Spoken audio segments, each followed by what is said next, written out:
मेरा code D है और मेरी कहानी का शीर्षक है राम। राम 5 तक गिनूंगी। राम लिखते ही, पढ़ते ही, सुनते ही, देखते ही या दिखते ही मन में जो पहला विचार आता है उसे बांध कर रखिएगा।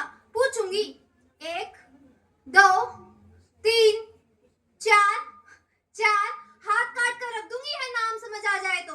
कितनी दिक्कत होगी पता है राम समझ आ जाए तो।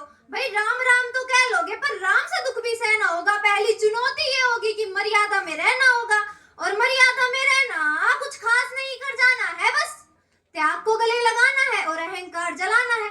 अब अपने रामलीला की खातिर इतना ना कर पाओगे, अरे शबरी का जूठा खाओगे तो पुरुषोत्तम कहलाओगे। काम क्रोध के भीतर रहकर तुमको शीतल बनना होगा, बुद्ध विजन की छांव में बैठे वैसा पीपल बनना होगा ये सब कुछ, और वो भी शून्य में रहकर प्यारे।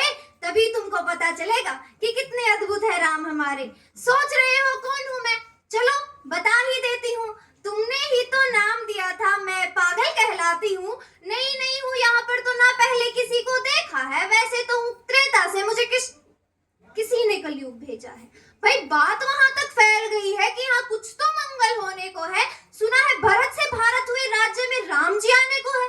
भाई तुम तो बड़े भाग्यशाली हो। नहीं, वहां पर सब यही कहते हैं कि हम तो राम राज्य में रहते थे पर इन सब में राम रहते हैं, यानी कि तुम सब में राम का अंश छुपा है। नहीं मतलब कि वो तुम में आते रहने।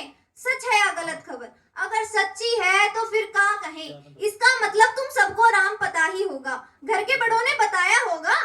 तो बताओ फिर की क्या है राम? अरे पता है तुमको क्या है राम? या हाथ धनुष तरकश में वाणी अवन में जिन्होंने किया गुजारा, या फिर कैसे रावण मारा लक्ष्मण जिनको कहते भैया, जिनकी पत्नी सीता मैया।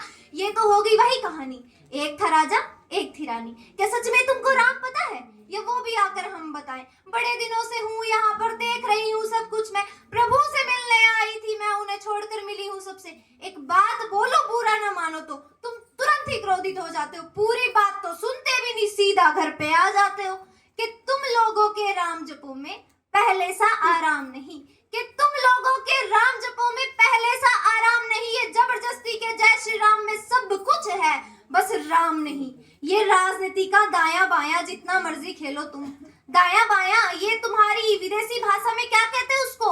Left and right. हाँ, ये राजनीति का दाया बाया जितना मर्जी खेलो तुम, लेकिन चेतावनी को मेरी अपने जहन में डालो तुम। निजी स्वार्थ के खातिर अगर कोई राम नाम को गाता हो, और खबरदार अगर जरूरत की और मेरे नाम को बांटा तो। भारत भूखी कवि हूँ तभी निडर हो कहती हूँ, राम है मेरी हर रचना में, मैं बजरंग में रहती हूँ। भारत की नींव है कविताएं और सत्य हमारी बातों में, तभी कलम हमारी तीखी और साहित्य हमारे हाथों में। तो सोच समझ के राम कहो तुम, ये बस आतिश का नारा नहीं। जब तक तुम्हारे हृदय में राम नहीं, तुमने राम पुकारा नहीं। ब्रह्मा जी के कुल से होकर जो जंगल में सोए हो, जो अपनी जीत का हर्ष छोड़ रावण की मौत पे रोए हो, शिव जी जिनकी सेवा खातिर मारुत रूप में आ जाए, शेषनाग खुद लक्ष्मण बनकर जिनके रक्षक हो जाए, और तुम लोग छल कपट अहंकार सीने से लगाकर सो जाओगे, तो कैसे भक्त बनोगे उनके, कैसे राम समझ पाओगे? अघोर क्या है पता नहीं, इन्हें शिव जी का वरदान चाहिए। ब्रह्मचर्य का इल्म नहीं, इन्हें भक्त स्वरूप हनुमान चाहिए। भगवा क्या है पता नहीं, लहराना सबको होता है, और भगवा क्या है वो जाने जो भगवा ओढ़ के सोता है। राम से मिलना है ना तुमको? निश्चित मंदिर जाना होगा, पर उससे पहले भीतर जल संग अपने राम के लाना होगा। जय श्री राम।